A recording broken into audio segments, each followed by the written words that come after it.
আজকে বৃহস্পতিবার একটা নিরামিষ সবজি করছি, সোয়াবিন দিয়ে আলু দিয়ে একটা কষা করছি।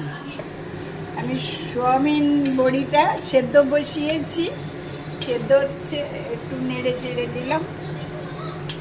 আলুটা ভাজা করব, কড়াইতে তেল দিচ্ছি, আলু ভাজা করব। আমি সোয়াবিনে বাটনা দিচ্ছি আদা, একটু সামান্য চালমগজ, একটু পাকা লঙ্কা। এবার একটু বেটে নিই।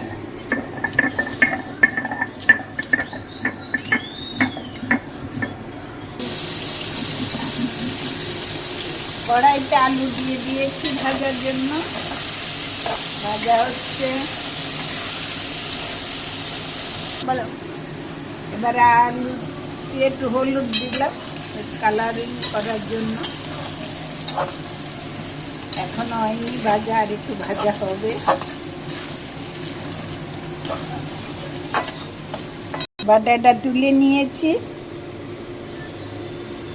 এখন আলুটা ভাজা হবে, তারপর আবার তেলে কষাবো। আলু ভাজা হয়ে গেছে, আলুটা তুলে নিচ্ছি।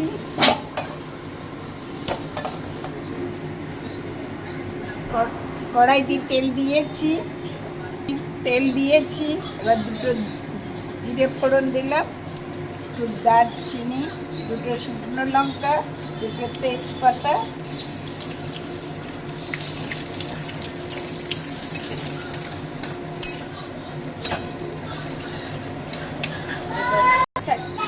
এবার বাটনাটা দিয়ে দিচ্ছি।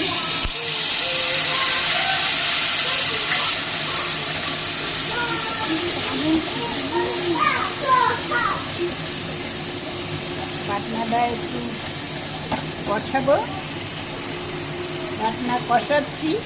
ভিতরে নুন দেব, 1 চামচ নুন দিচ্ছি।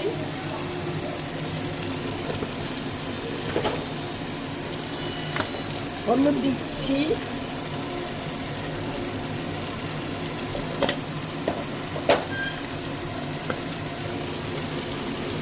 একটু জিরের গুঁড়ো দিচ্ছি,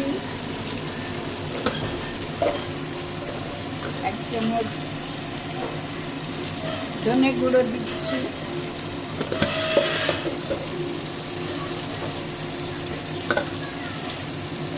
স্বাদের জন্য চিনি দিচ্ছি 1 চামচ। এবার কষাবো।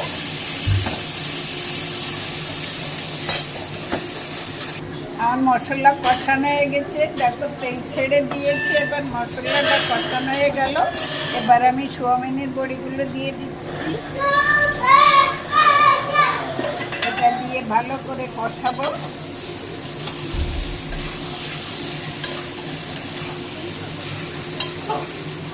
সুন্দর করে এটা কষা, খুব একটু ভাজা ভাজা হবে, তখন আলু।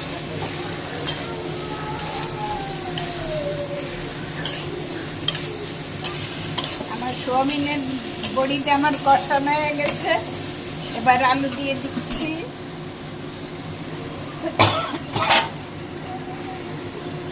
আলু দিয়ে একটু নাড়াচাড়া করে জল দেব।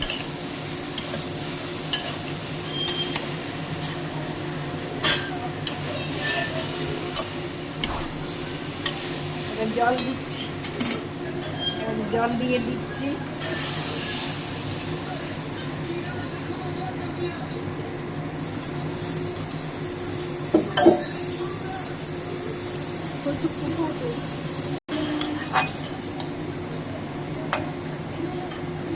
সুন্দর কালার এসছে দেখুন। এবার একটু ঢাকা দিয়ে দিচ্ছি, তারপরে নামিয়ে। আমার এবার সোয়াবিনের তরকারিটা রান্না কমপ্লিট। একটু গরম মশলা দিচ্ছি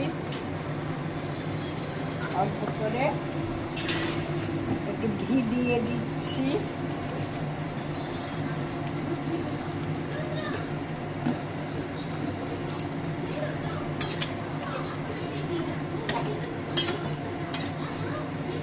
এবার আমার কমপ্লিট, এবার ঢেলে নিচ্ছি।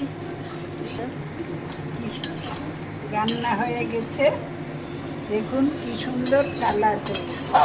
অল্প মশলা, লঙ্কার গুঁড়ো না, শুধু শুধু হালকা হালকা মশলা দিয়ে সুন্দর রান্নার সুন্দর কালার হয়েছে। এবার ঢেলে নিচ্ছি।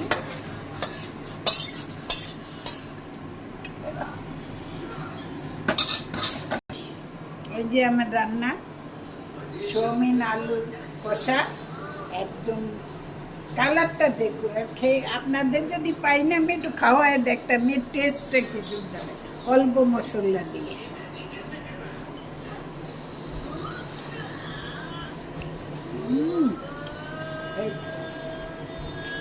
খুব সুন্দর হয়েছে, খেয়ে দেখবেন এরকম, খুব সুন্দর। একবার খেলে আবার খেতে ইচ্ছে করে।